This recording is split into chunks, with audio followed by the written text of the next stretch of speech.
Welcome to Chess Dog. I'm John Montgomery, and today's chess adventure takes us to a game that looks like it was played in the future. It's a game played between Wesley So and Quang Liem.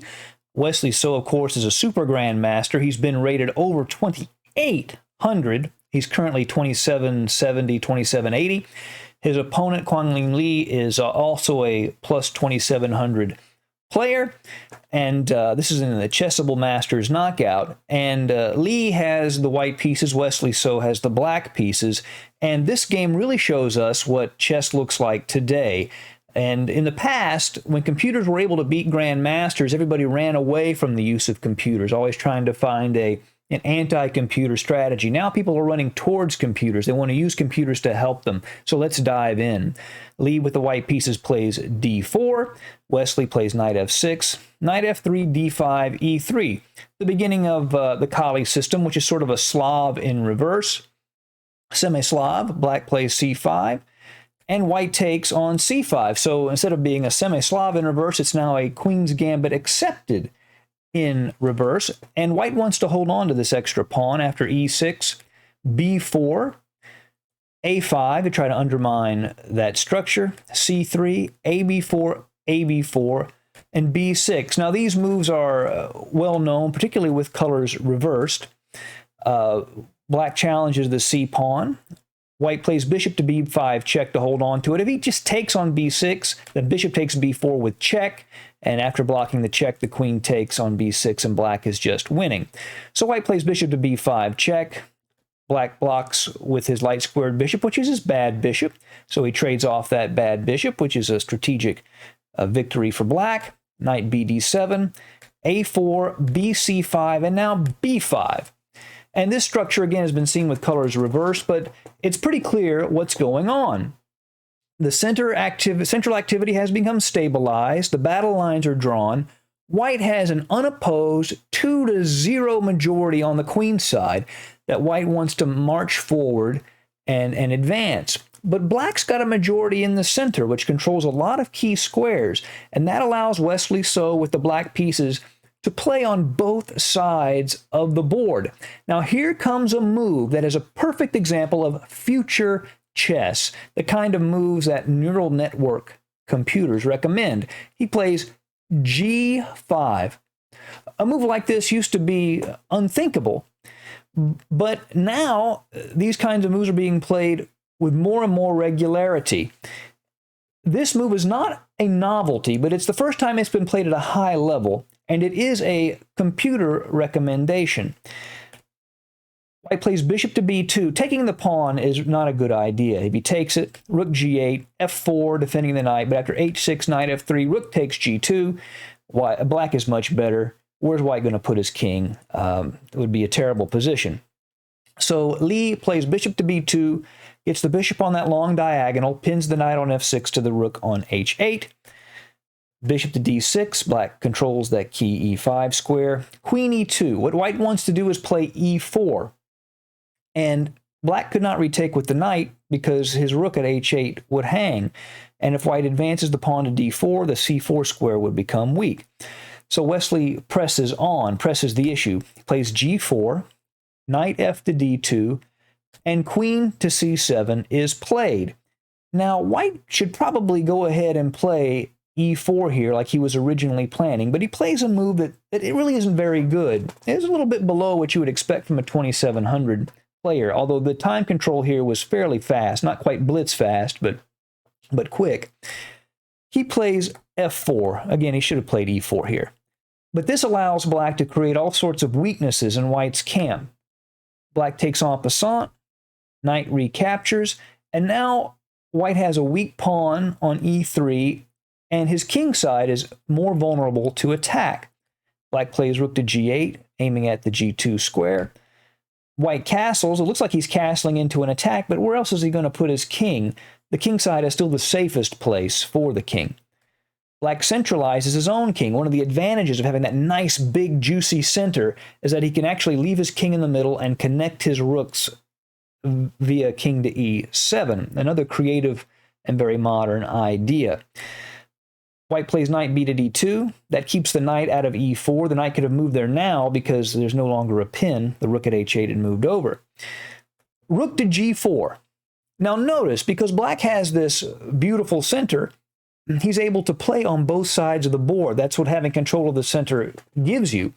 And he's going to use the g-file to put pressure on white's king side, but also attack white's queen side pawns. Rook to g4 attacks a4. It's attacked twice now. So white plays queen to d1. He has to defend that pawn. It's attacked by the two rooks. The rook moves to g8, threatening rook takes g2 check. Rook f2, defending the g2 pawn. Rook to b4. Now black is beginning to increase the activity of his pieces. The rook is very active on this rank. So white plays knight to f1. This allows the rook at f2 to defend the bishop at b2 and also adds some more needed defense to h2. If white instead were to play bishop to c3, just attack that rook back with the bishop, then knight to g4 and a bishop to b4 check, it would be devastating for white. Bishop h2 check. If the king moves over, knight e3 would fork the king and the queen. So knight takes, queen takes, king f1, and you still have knight taking e3 check. So bishop c3 would not have been a very good move. Knight f1 defends the bishop with the rook, but now the knight can jump into e4, which it does with tempo, attacking the rook at f2. The rook moves to c2, queen to a7. This is a second attack on the a4 pawn, and the queen at d1 is now no longer defending that pawn because the rook at c2 interferes with it. So the queen goes to e1. He wants to gain some activity, perhaps check at h4, get something in that way. Black could take the pawn at a4 right now and be fine, but he says, well, I've got a stable position, a stable advantage. I'll just retreat my knight back and keep what I've got. White plays bishop f6 check. It's a shame to give up that nice bishop for the knight, but he needs to clear the way for the rook at c2 to move to a2 so the pawn can be defended. Knight f6, rook c to a2. Rook g4, piling up on that pawn. Look at the way black is playing on both sides of the board. Really amazing. Queen to d1 is necessary to defend the pawn a third time. Rook gc4, just trying to get active. Knight 3 to d2. He wants to keep the knight at f1 to defend h2, and he attacks the rook at c4. Rook c3. Now rook to b1. Although black has played incredibly well, so has white. White has really fought hard and is really staying in the game. And as long as he's got those A and B pawns, he's got a chance. Now with rook to b1, he wants to trade off one pair of rooks to reduce black's pressure. So he's starting to make some progress. Black plays c4, beginning to advance his own pawns. He also opens up the queen's diagonal aimed at the king at g1. a5. Quang Liem finally gets a chance to advance his queenside pawns. Who knows, maybe they can cause some real trouble for the black pieces.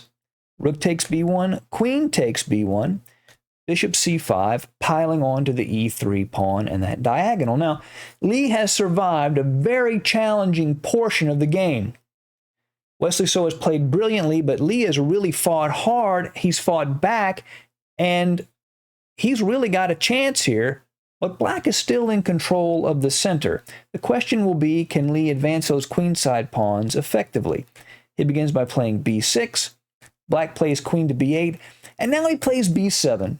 This is a move I'm not comfortable with. The computer doesn't see a huge issue with it, but the problem is, from a human perspective, is that black can now blockade those pawns on the dark squares. They are far advanced, so there is some danger, but now those pawns can be a little bit more easily blockaded. Now, knight to g4. Look at all of the threats. The knight, rook, and bishop all aim at e3, and the knight and queen are putting pressure on the h2 square. The square is defended right now, but that f1 knight is going to quickly be overloaded. So, for example, if white were to cavalierly and casually just play a6 to advance those pawns, rook e3, and white has to retake because black is threatening a discovery with the rook. Then queen h2, king f1, knight e3 check. And this is a forced mate. King e2 is a possible move. Queen g2 check, king e1, c3 with a threat of pawn takes knight, rook takes knight, queen to f1, rook takes pawn, excuse me, queen to f1 mate, queen d3 defends against those threats, but after cd2 check, rook d2, queen g1, then king e2, queen to f1 would be mate. So white has to really be careful here. He's in some serious trouble. So white, instead of playing a6, plays g3 to block that diagonal. But knight can still go to e3. White plays a6, and black plays bishop to a7 to blockade those pawns. If he played a casual move like, say, h6, then he would be losing, because a7, bishop takes, rook takes bishop, then queen takes rook, and then he would promote to a queen, and white would actually have a win in that case. But Lee plays king to h1 after bishop to a7, gets his king away from the aim of the black bishop.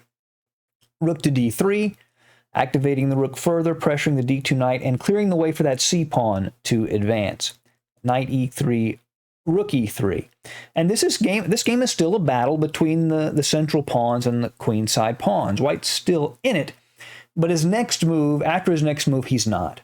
The best idea looks to be queen to b4 check to harass the black king and create some threats.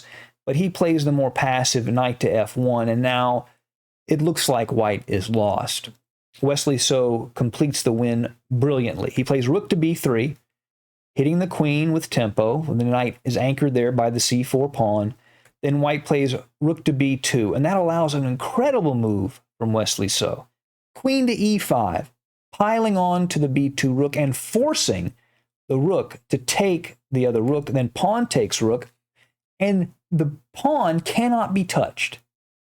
If white plays queen to b3, queen to e4 check, and the sweeping on those two diagonals with the bishop at a7 and the queen at a4 means it's mate. White can block it once, but then queen f3 is mate. So the pawn is untouchable. White plays the knight to d2, perhaps hoping he can maybe take that pawn at some point. Black plays queen to e3, putting pressure on the knight, and also putting pressure on the g1 square. If the queen moves up, queen g1 could be mate. Black plays queen to c1 to defend the knight. If he plays knight to b3, queen f3 is mate.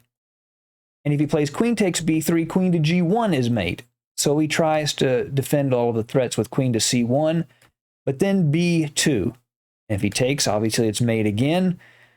So he plays queen to c7, checking black's king, but pretty soon the checks run out.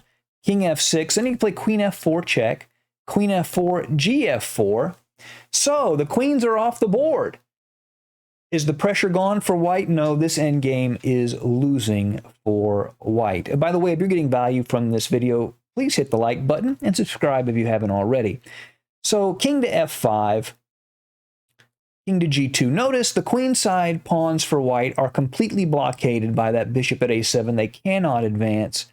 King takes f4. Black is up 2 pawns. And this pawn at b2 completely paralyzes the white pieces. King to f1, king e3, king e1, king d3. So the knight at d2 has to stay in contact with the b1 square, or black will just queen the pawn. The king can't get over because the pawn controls c1 and black's king controls c2. That means white is completely paralyzed and can do nothing. To king d1, he just can't get over. And then f5 was played, and that's it. White's pieces frozen in place. Black's pawns cannot be stopped, and black resigned. A brilliant game from a brilliant chess player, Wesley So, an example of what future chess looks like. Thank you for joining us at Chess Dog.